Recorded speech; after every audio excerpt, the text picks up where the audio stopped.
Hello বন্ধুরা, good morning. তো তোমরা সবাই কেমন আছো?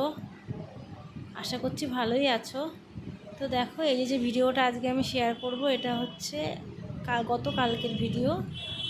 তো আজকে শেয়ার করছি কারণ আমার এডিটিং করা হয়েছিল না। কালকে আস্তে আস্তে আমার প্রায় বিকেল হয়ে গেছিলো আর অনেক কাজকর্ম ছিল, তো করতে পারিনি।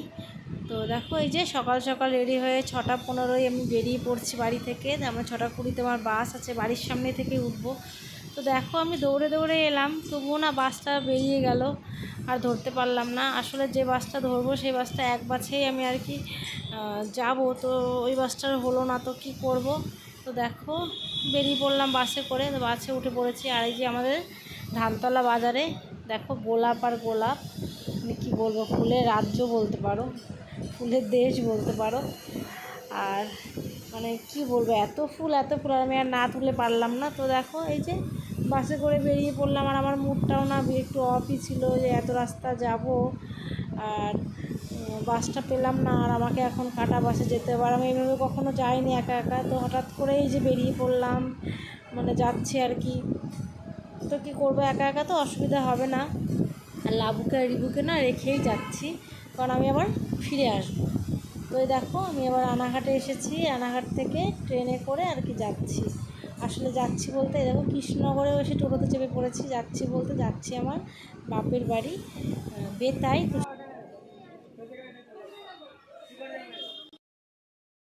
আর এখান থেকে আমি বাস ধরবো। আর এখানে না করিমপুরে যাওয়ার বাস, বেতায় যাওয়ার বাস সব এখানেই পাওয়া যায়, এখান থেকে উঠতে হয়।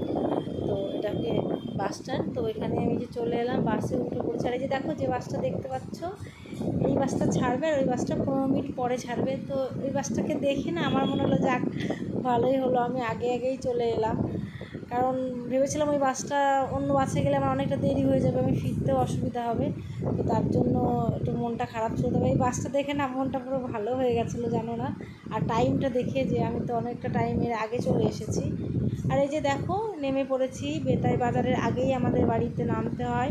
তো এটা হচ্ছে বেতাই জিতপুর বাম্পার বলে, নোনাবাজার বাম্পার বলে। তাই দেখো, ওখান থেকে নেমে একটু হেঁটেই আর চলে এলাম বাড়িতে। আর বাড়িতে না মা, আসলে সত্যি কথা বলতে মা নেই। এই প্রথমবার আমি বিয়ের পর এখানে এলাম, যে বাড়িতে মা নেই, একা একা। আর মা নেই, এত খারাপ লাগছে যে বাড়িতে কী করে ঢুকবো, যে মা নেই। দেখো, তুলতে তুলতে যাচ্ছি আমি, আর দেখতে দেখতে বাড়িতে কেউ নেই। আর মা আর না থাকলে বাপের বাড়ি কী করবো, আর বাপের বাড়ি থাকে না। আর আমার না বাবাও নেই। আর আমরা 4 বোন, সবারই বিয়ে হয়ে গেছে, মানে ছোটোটার এখনও বিয়ে হয়নি। তো দেখো, এই যে আমাদের গেটটা দেখাচ্ছি। আর মা থাকলে ভেতরে প্রথমে যেতাম। তো আমি যে কাজের জন্য এসেছি সেই কাজের জন্য আগে আমার দাদার বাড়িতে যাব। দাদা বলতে আমার মেজো কাকুর ছেলে। তো দেখো, এই যে পরপরই আমাদের বাড়ি। এই যে ছোটো কাকুর বাড়ি, আগে আমাদের বাড়ি, তারপর ছোটো কাকুর বাড়ি, আর তারপরে মেজো কাকুর বাড়ি আর কি। এই যে কাজটার জন্য এসে আগে ভাবছি সেটাই আগে নিই, তো তারপর আমি আর কিসে যাবো। এই যেমন ছোটো কাকুর বাড়ি। আর ওই যে পর্যন্ত রাস্তা দেখছো, এই দিকটা না পুরোটাই, মানে আমাদের এই পাশটা পুরোটাই আমাদেরই জমি। আমাদের জমি বলতে আমাদের কাকু, মানে বাবাদের 3 ভাই, তো তাদেরই জমি। তো এই যে চারিদিকে সবুজ আর সবুজ গাছপালা, তাই না বলো? মানে প্রকৃতি, গ্রামে আসলে বোঝা যায় প্রকৃতির কী অপরূপ দৃশ্য। তো এই যে দেখো, মেজো কাকুর বাড়ি আমি চলে এসেছি। আর এই যে তোমাদের গাছপালা, নানান রকম ফুল আছে। গ্রামের বাড়িতে আসলে দেখা যায়, বাড়িতে পুজো দেওয়ার একটা ফুল পায় না। আর আমার যেহেতু নতুন বাড়ি, নতুন গাছপালা সব লাগিয়েছি ছাদে, তো এখনও সেভাবে হয়নি। আর এই যে কাকিমা, আসার সঙ্গে সঙ্গে কাকিমা, অনেক দূর থেকে আসছি, তো কাকিমা আমাকে একটু জল দিল, শরবত করে দিল। আর এই দেখো, চা বসিয়েছে।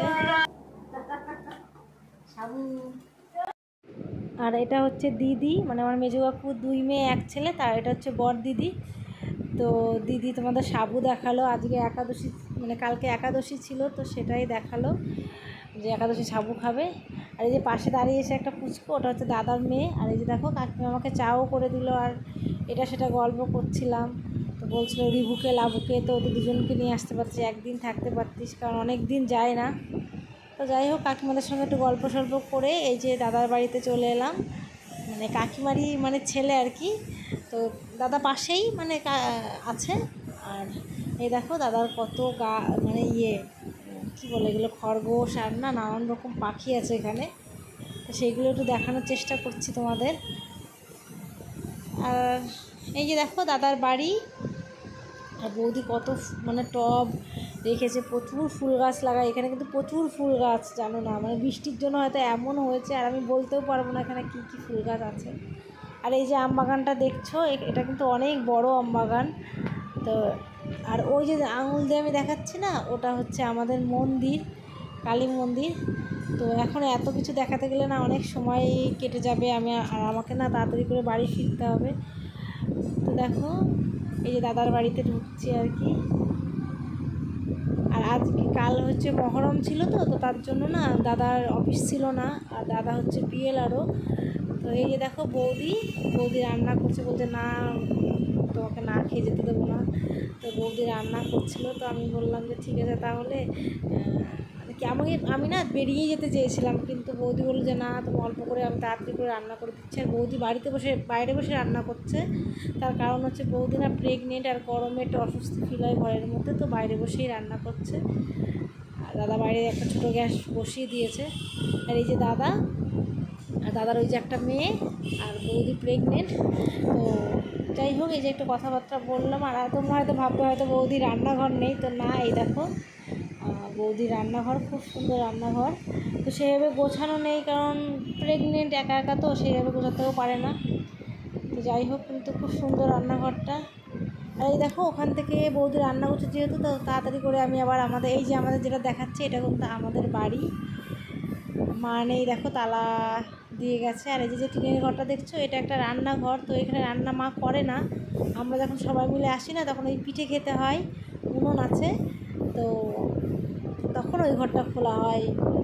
আর না হলে এই যে মার ভেতরে আছে ছোট্ট রান্নাঘর, সেখানেই রান্না বান্না হয়। আর এই যে ওপরটা, এই যে নিচটা মা সব ঢেকে রেখে গেছে। আর এই দেখো আমাদের সবার ছবি আছে এখানে, সব জামাইদের ছবি আছে, মা আছে, বোন, মানে সবার ছবি আছে সামনে ডাইনিংয়ে।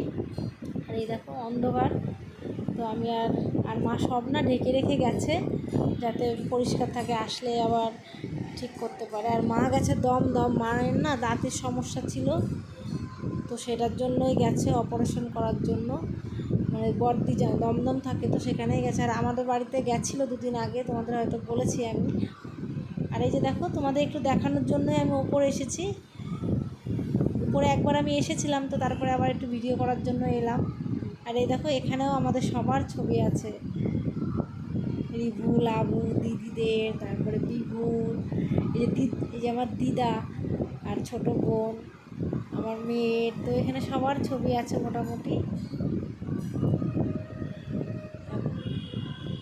আর এই যে এইদিকে টিভি রয়েছে, তবে টিভি কেউ দেখে না এখন আর, কারণ কে দেখবে বলো, মা তো বেশিরভাগ এখানে থাকে, আমার ওখানে কিছুদিন থাকে, দমদম থাকে। তো এই যে মা যেটা দেখালাম, এটা একটা ছোট্ট রান্নাঘর, একটা গ্যাস বানাতে বলেছিলাম যে তুমি ওপরে থাকলে পরে তুমি ইয়ে করবে, তা মা বলছে না অত কে করে, অত পরিষ্কার পরিচ্ছন্ন রাখতেও অনেক সমস্যা, একা একা যেহেতু থাকে। তো আর এই দেখো এই রুমটাই আমরা আসলে আমরাই থাকি।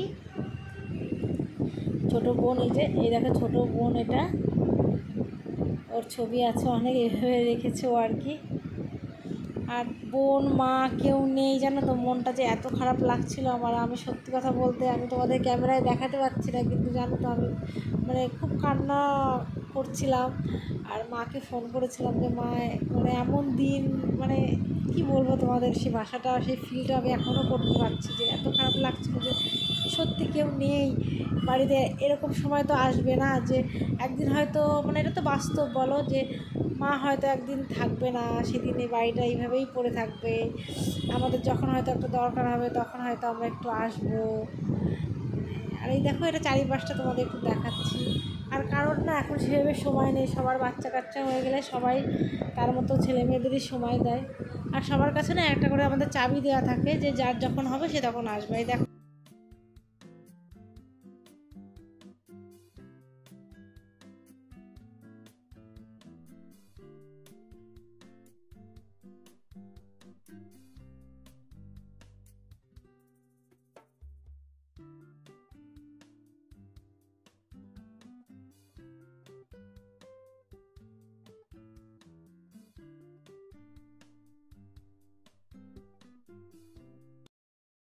আর এই দেখো বাড়িতে আমাদের কিছু সবজি ছিল, তো আমি না কিছু সবজি কেটে নিলাম, বেগুন তুলে নিলাম। আর এই যে দাদার বাড়িতে চলে এসেছি খেতে।